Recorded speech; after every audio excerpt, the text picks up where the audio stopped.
Leviticus 1:1 through 3:17. Then the Lord summoned Moses and spoke to him in front of the tent of meeting. Speak to the Israelites and tell them, when any of you bring an offering to the Lord from the livestock, you may bring your offering from the herd or the flock. If his gift is a burnt offering from the herd, he is to bring an unblemished male. He must bring it to the entrance to the tent of the meeting, so that he may be accepted by the Lord. He is to lay his hand on the head of the burnt offering, so it can be accepted on his behalf, to make atonement for him. He is to slaughter the bull before the Lord. Aaron's sons, the priests, are to present the blood and sprinkle it on all sides of the altar, that is the entrance to the tent of meeting. Then he must skin the burnt offering and cut it into pieces. The sons of Aaron, the priest, will prepare a fire for the offering and arrange wood on the fire. Aaron's sons, the priests, are to arrange the pieces, the head, and the suit on top of the burning wood on the altar. The offerer must wash its entrails and shanks with water. Then the priest will burn all of it on the altar as a burnt offering, a fire offering of a pleasing aroma to the Lord. But if his gift for a burnt offering is from the flock, from sheep or goats, he is to present an unblemished male. He will slaughter it on the north side of the altar before the Lord. Aaron's sons, the priests, will sprinkle its blood against the altar on all sides.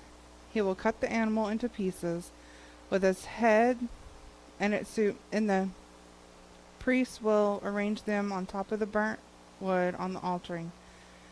But he is to wash the entrails and shanks with water.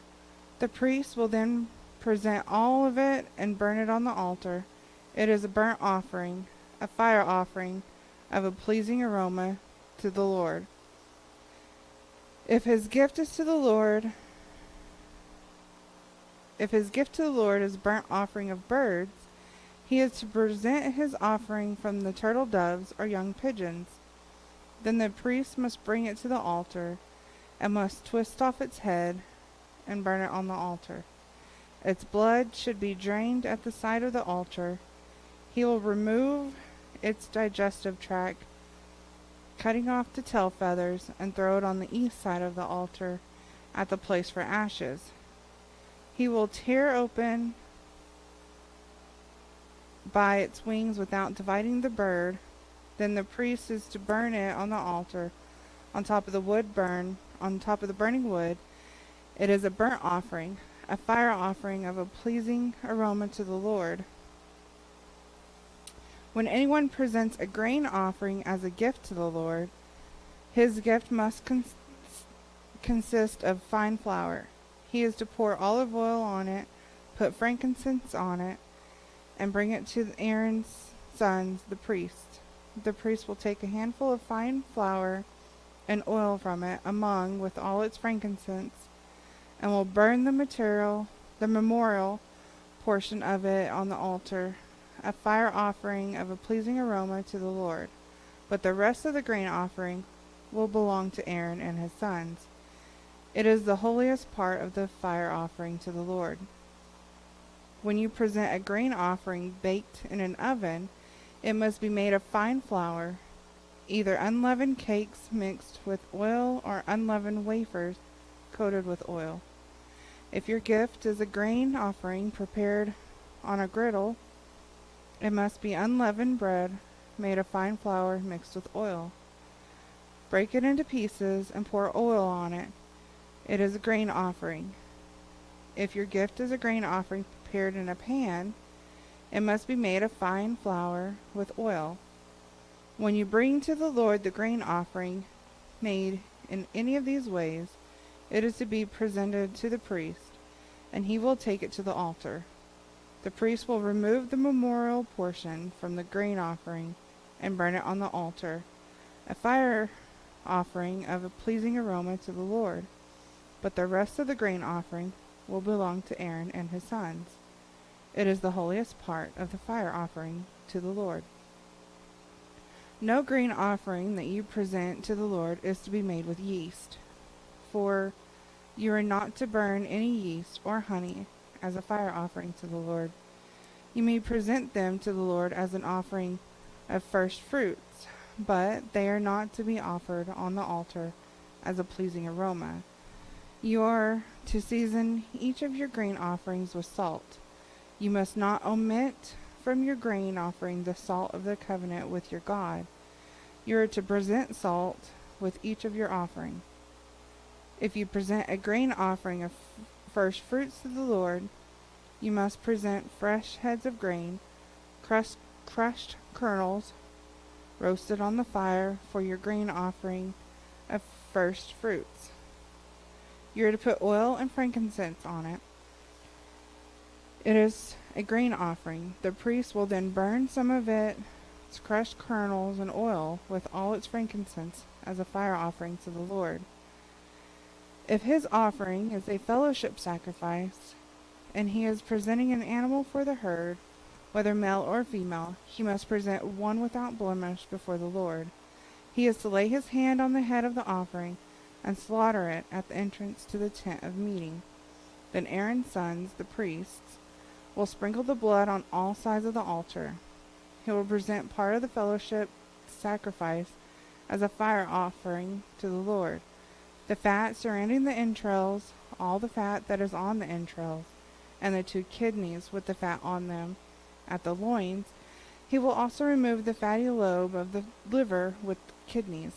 Aaron's sons will burn it on the altar along with the burnt offering that is on the burning wood, a fire offering of a pleasing aroma to the Lord. If his offering is a fellowship sacrifice to the Lord is from the flock, he must present a male or a female without blemish. If he is presenting a lamb for his offering, he is to present it before the Lord. He must lay his hand on the head of his offering, then slaughter it before the tent meeting. Aaron's sons will sprinkle its blood on all sides of the altar. He will then present part of the fellowship sacrifice as a fire offering to the Lord, consisting of its fat and the entire fat child, which is to remove close to the backbone. He will also remove the fat surrounding the entrails, all the fat on the entrails, the 2 kidneys with the fat on them at the loins, and the fatty lobe of the liver above the kidneys. Then the priest will burn the food on the altar as a fire offering to the Lord. If his offering is a goat, he is to prepare it before the Lord. He must lay his hand on its head and slaughter it before the tent meeting. Aaron's sons will sprinkle its blood on all sides of the altar. He will present part of his offering as a fire offering to the Lord, the fat surrounding the entrails, all the fat that is on the entrails, and the 2 kidneys with the fat on them at the loins. He will also remove the fatty lobe of the liver with the kidneys. Then the priest will burn the food on the altar as a fire offering for a pleasing aroma. All fat belongs to the Lord. This is a permanent statute throughout your generations. Wherever you live, you must not eat any fat or any blood.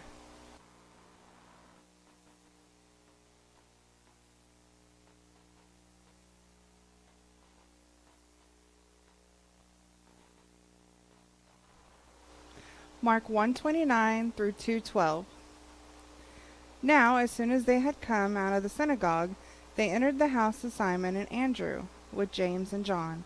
But Simon's wife's mother lay sick with fever, and they told him about her at once. So he came and took her by the hand and lifted her up, and immediately the fever left her, and she served them. At evening, when the sun had set, they brought to him all who were sick and those who were demon-possessed. And the whole city was gathered together at the door. Then he healed many who were sick with various diseases and cast out many demons. And he did not allow the demons to speak, because they knew him.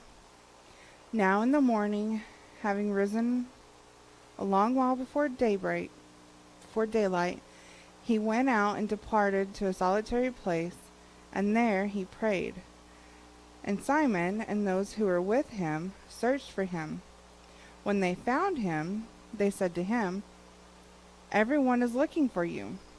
But he said to them, "Let us go into the next towns, that I may preach there also, because for this purpose I have come forth."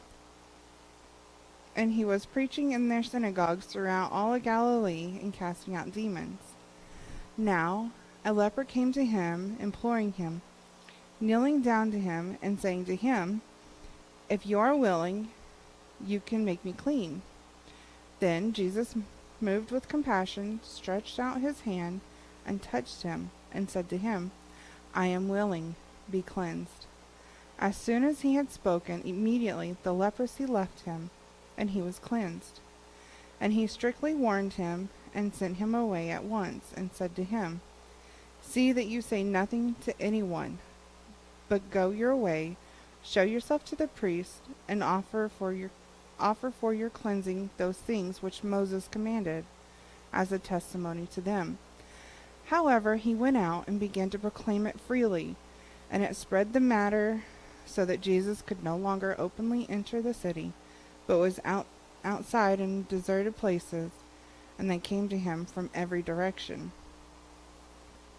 And again he entered Capernaum after some days, and it was heard that he was in the house. Immediately many gathered together, so that there was no longer room to receive them, not even near the door, and he preached the word to them. Then they came to him, bringing a paralytic who was carried by 4 men. And when they could not come near him because of the crowd, they uncovered the roof where he was. So when they had broken through, they let down the bed on which the paralytic was lying. When Jesus saw their faith, he said to the paralytic, "Son, your sins are forgiven you." And some of the scribes were sitting there and reasoning in their hearts, "Why does this man speak blasphemies like this? Who can forgive sins but God alone?" But immediately, when Jesus perceived in his heart, or in his spirit, that they reasoned thus within themselves, he said to them, "Why do you reason about these things in your hearts? Which is easier, to say to the paralytic, 'Your sins are forgiven you,' or to say, 'Arise, take up your bed and walk'? But that you may know that the Son of Man has power on earth to forgive sins." He said to the paralytic, "I say to you, arise, take up your bed, and go to your house." Immediately he arose, took up the bed, and went out in the presence of them all, so that all were amazed and glorified God, saying, "We never saw anything like this."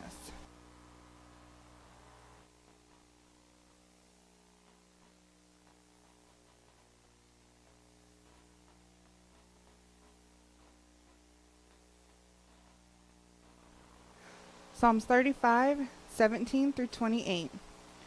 Lord, how long will you look on? Rescue me from their destructions, my precious life from the lions. I will give you thanks in the great assembly. I will praise you among many people. Let them not rejoice over me, who are wrongfully my enemies, nor let them wink with the eye, who hate me without cause. For they do not speak peace, but they devise deceitful matters against the quiet ones in the land. They also opened their mouth wide against me, and said, "Aha! Oh, our eyes have seen it. This you have seen, O Lord. Do not keep silence. O Lord, do not be far from me. Stir up yourself, and awake to my vindication. To my cause, my God and my Lord, vindicate me, O Lord my God, according to your righteousness. And let them not rejoice over me. Let them not say in their hearts, 'Ah, so we would have it.' Let them not say, 'We have swallowed him up.' Let them be ashamed and brought to mutual confusion, who rejoice at my hurt. Let them be clothed with shame and dishonor, who exalt themselves against me. Let them shout for joy and be glad, who favor my righteous cause. And let them say continually, let the Lord be magnified, who has pleasure in the prosperity of his servant. And my tongue shall speak of your righteousness and of your praise all the day long.